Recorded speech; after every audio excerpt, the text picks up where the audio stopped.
अपना राजस्थान में परंपरागत जल संरक्षण की विधियां, या अपन कह सकते हैं राजस्थान में परंपरागत रूप से जल को एकत्रित करने की कौन कौन सी विधियां हैं। उन विधियों में जो प्रसिद्ध विधि है, मुख्य विधि है बावड़ी। आज इस टॉपिक में अपन इस बावड़ी के बारे में चर्चा करने जा रहे हैं। प्रश्न पूछा जा सकता है कि बावड़ी का आकार कैसा होता है। बावड़ी चतुष्कोणीय, गोल और वर्तुलाकार होती है। चतुष्कोणीय हो सकती है, गोल हो सकती है और वर्तुलाकार हो सकती है। तथा आगे प्रश्न बनता है अपना कि बावड़ी की क्या क्या विशेषताएं होती हैं, या बावड़ी के बारे में आप क्या समझते हैं, बावड़ी पर टिप्पणी कीजिए। इस प्रकार का जो प्रश्न है टॉपिक वाइज मैंने बनाया है। तो बावड़ी की पहली विशेषता क्या है कि बावड़ी का जो प्रवेश मार्ग होता है उस प्रवेश मार्ग से मध्य मार्ग तक ईंटों का तथा कलात्मक पत्थरों का प्रयोग किया गया है। दूसरी विशेषता इसकी है कि इसके आगे आंगननुमा भाग होता है। ये जो मध्य मार्ग होता है यहाँ तक ईंट और कलात्मक पत्थर लगे हुए हैं, उसके जैसे ही अपन आगे जाते हैं तो इसके आगे जो आंगननुमा भाग होता है एक, उस इन भागों तक पहुंचने के लिए, ये जो आंगननुमा भाग होते हैं इन भागों तक पहुंचने के लिए सीढ़ियां लगी हुई होती हैं। जो ये आंगननुमा भाग होते हैं इन तक पहुंचने के लिए क्या लगी हुई होती है, सीढ़ियां लगी हुई होती हैं, जिनके माध्यम से अपन वहां पहुंच सकते हैं। ये जो सीढ़ियां होती हैं इन सीढ़ियों पर मेहराब, स्तंभ व झरोके होते हैं। सीढ़ियां जो होती हैं उन पर क्या क्या होते हैं, मेहराब होते हैं, स्तंभ होते हैं, झरोके होते हैं। फिर नेक्स्ट इसकी विशेषता आती है कि जो ये झरोके होते हैं इन झरोकों में स्थानीय जल देवता की मूर्तियां लगी हुई होती हैं। ये जो झरोके होते हैं इन झरोकों में क्या लगी हुई होती हैं, स्थानीय जल देवता की मूर्तियां। अब आगे अपना एक राजस्थान में जिला है जिसका नाम है बूंदी। उस जिले को सिटी ऑफ स्टेप वेल्स के नाम से जाना जाता है। यानी जो बूंदी जिला है वो सिटी ऑफ स्टेप वेल्स के नाम से राजस्थान में प्रसिद्ध है, फेमस है। वो क्यों है कि राजस्थान में जो बूंदी जिला है उस बूंदी जिले में ये जो बावड़ियां अपन पढ़ रहे हैं इन बावड़ियों की संख्या बहुत ज्यादा होने के कारण इस बूंदी जिले को सिटी ऑफ स्टेप वेल्स या बावड़ियों का शहर कहा जाता है। प्रश्न बनता है कि बूंदी जिले को स्टेप ऑफ, ये मतलब सिटी ऑफ स्टेप वेल्स क्यों कहा जाता है। इसका कारण क्या है कि बूंदी जिले में बावड़ियों की संख्या बहुत ज्यादा है, इसलिए इसको सिटी ऑफ स्टेप वेल्स या बावड़ियों का शहर कहा जाता है। अब अपन आगे देखते हैं कि राजस्थान में कुछ प्रसिद्ध बावड़ियां हैं जो कहां कहां पर हैं। देखिए टॉपिक, यह है बावड़ी का नाम और इधर है स्थान, यानी कौन सी बावड़ी कौन सी जगह है, किस स्थान पर है। तो पहली बावड़ी अपनी तापी बावड़ी। ये जो तापी बावड़ी है ये अपने जोधपुर जिले में है। जो जोधपुर जिला है जिसको सन सिटी के नाम से भी जाना जाता है, सन सिटी के नाम से फेमस है, मारवाड़ में है ये जोधपुर जिला।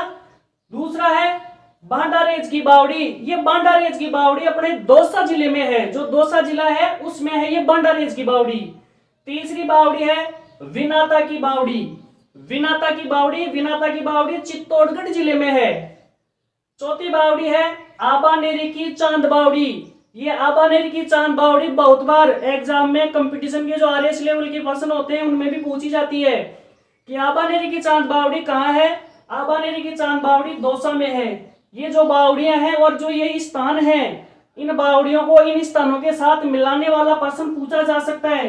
जैसे एक जगह स्थान का नाम आ जाएगा, सामने ये जो बावड़ियां हैं ऊपर नीचे, यानी कि बावड़ी और स्थान अलग अलग होंगे, आपको उसमें मिलान करना होगा।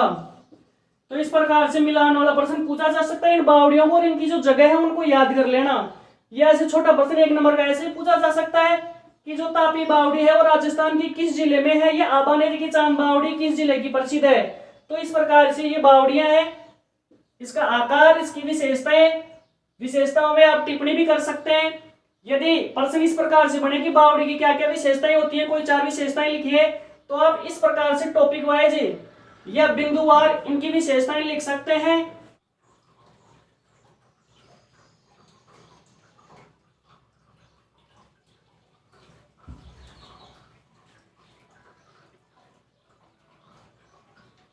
टाका, ये टाका जल संग्रहण की एक परंपरागत मुख्य तकनीकी है। इसकी क्या विशेषता है टाके की? ये जो टाका होता है ये पश्चिमी राजस्थान में परंपरागत जल संरक्षण की मुख्य विधि है। टाका पश्चिमी राजस्थान में परंपरागत रूप से जल संरक्षण की जो वर्षा का जल होता है उसको संग्रहित करने की, एकत्रित करने की मुख्य विधि है। प्रश्न बनता है कि पश्चिमी राजस्थान में परंपरागत रूप से जल संग्रहण करने की मुख्य विधि क्या है? तो वो विधि क्या है या वो तकनीकी क्या है? टाका। इस टाके की क्या विशेषताएं होती है? टाके का निर्माण कैसे किया जाता है? तो बिंदुवार में आपको समझा रहा हूं। प्रत्येक घर तथा खेत में 5 से 6 मीटर गहरा जमीन में गड्ढा खोदकर इसको बनाया जाता है। यानी जो टाका होता है ये प्रत्येक घर में पाया जाता है और प्रत्येक खेत में लोग पश्चिमी राजस्थान में इसका निर्माण करते हैं। इसका निर्माण कैसे करते हैं? जो धरातल होता है 5-6 मीटर गहरा गड्ढा खोद लिया जाता है।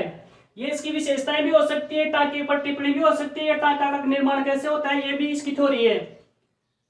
दूसरी इसकी विशेषता है कि इसका जो ऊपरी भाग होता है यानी इसका जो ऊपर का मुख होता है उस मुख को, ऊपरी भाग को पट्टियों के माध्यम से या जो भी संसाधन होते हैं उन लोगों के पास में उनसे उसको ढक दिया जाता है, बंद कर दिया जाता है ताकि उसमें कचरा पट्टी, धूल मिट्टी नहीं जाए अंदर।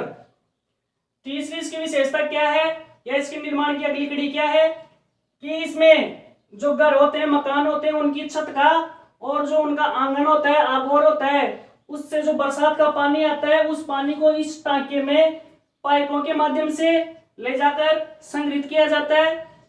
नेक्स्ट इसकी विशेषता है कि इस टाके का जो आंतरिक भाग होता है उस आंतरिक भाग में राख या सीमेंट व बजरी का लेप कर दिया जाता है, प्लास्टर कर दिया जाता है। वो क्यों किया जाता है प्लास्टर?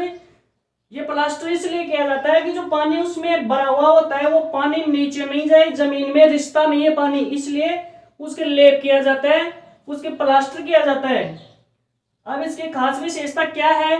ये टाका जो है उस पर एक मोस्ट प्रश्न बनता है। वो प्रश्न क्या है कि राजस्थान में उस योजना का नाम बताइए जिसके तहत टाकों का निर्माण किया जाता है। यानी पश्चिमी राजस्थान में जो टाके बनाए जाते हैं या टाका कहीं भी बनाया, टाका बनाने के लिए राजस्थान में किस योजना का संचालन किया गया है या किस योजना के तहत राजस्थान में टाकों का निर्माण किया जाता है? यह प्रश्न पहले पूछा गया है बोर्ड एग्जाम में। तो राजस्थान में एक योजना है जो मुख्यमंत्री के द्वारा चलाई गई है, उस योजना का नाम है जल स्वावलंबन योजना। इस जल स्वावलंबन योजना के तहत राजस्थान में टाकों का निर्माण किया जाता है।